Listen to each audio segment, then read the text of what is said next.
What's up guys, it is StarFlorge here. Today I'm bringing you a brand new video and this is the build side of the Purge Templar build. Now one quick question to all of you is, do you want me to start doing a low level range, mid range and then end game range build where I'll just do the build, split it into 3 different parts where you will actually see the low level version, the medium level version and then the end game version, so you guys know how to really use this build when you're leveling up.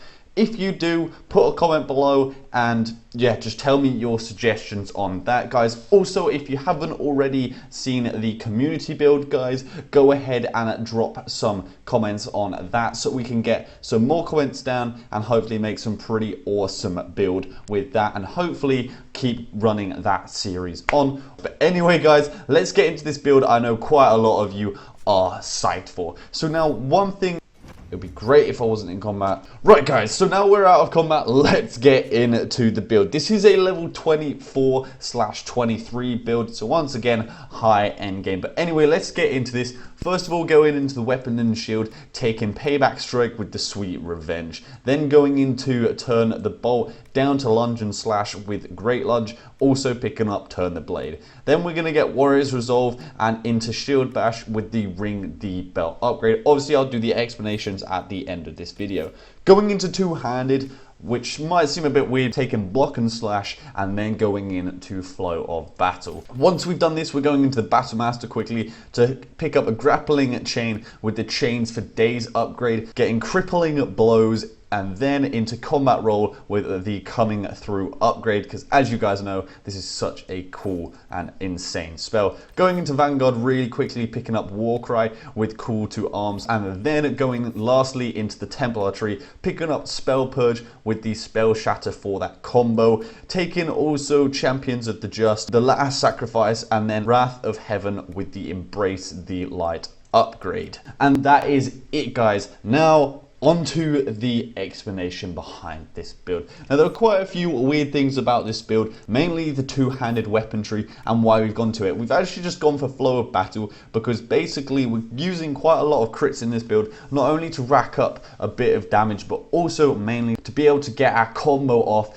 whenever we need to get it off, and that will obviously improve our DPS. Now this obviously isn't the best DPS build. I have made this mainly for tanking but just chucked in a few things so it can be used quite efficiently for DPS. I've also added chains for days in this build. Now this is something what you want to use to be able to grab as many enemies as you can into your Wrath of Heaven combo. Now one thing, obviously you want to grab those ranged units so they can come to you, but one thing is if there's a guy with a shield far away from you, he's probably the best target to grapple, because otherwise odds are he is just going to charge straight at you and knock you over and just ruin your entire combo. So try and focus those guys with shields. If they're not far away or they're right next to you, grapple those ranged units and then start your combo off.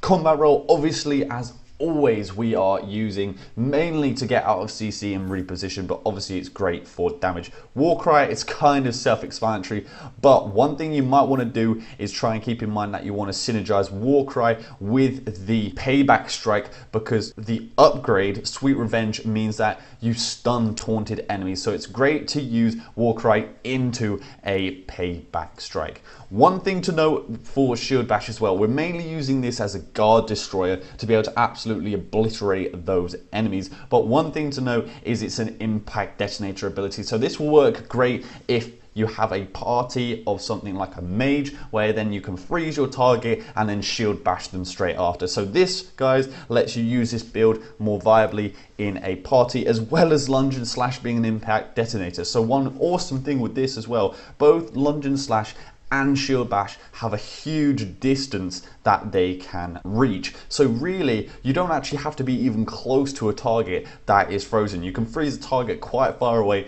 and then lunge and slash or shield bash to them and you will blow them up. So there you go, 2 impact detonators for you guys.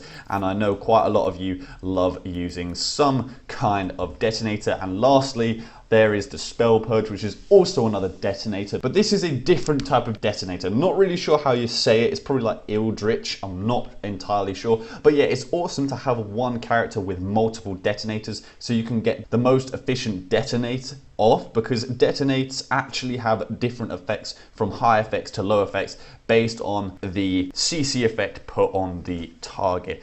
Obviously taking Spell Shatter so that we can deal insane damage when we dispel things from the target, and that includes them being stunned. One thing to note, guys, this is actually spirit damage, which is a huge thing to have as a warrior. You're dealing physical damage all the time, and sometimes you can come across those enemies that you deal very little damage to because of the amount of armor they've got. Shield Bash is obviously great for them because they usually use guard, but you can use the Spell Shatter combo to obviously get a ton of damage off on them, and as well you can use Spell Shatter to take anything off them. So you could Wrath of Heaven, then Spell Shatter, then use another character to stun them, and then once again Spell Shatter, which is absolutely great. The last thing I want to say, guys, is we have taken Embrace the Light. Now, you guys might want to take Breath of Light if you don't find this a problem, but what I found is the fact that the really high cost of Wrath of Heaven and Spell Purge combined, which needs 100 stamina, if I wasn't at that 100 stamina, I would find it quite hard to actually get my Spell Purge off in time for me to actually trigger the combo. And it also means by having this extra stun, you're basically guaranteed to be able to get that combo.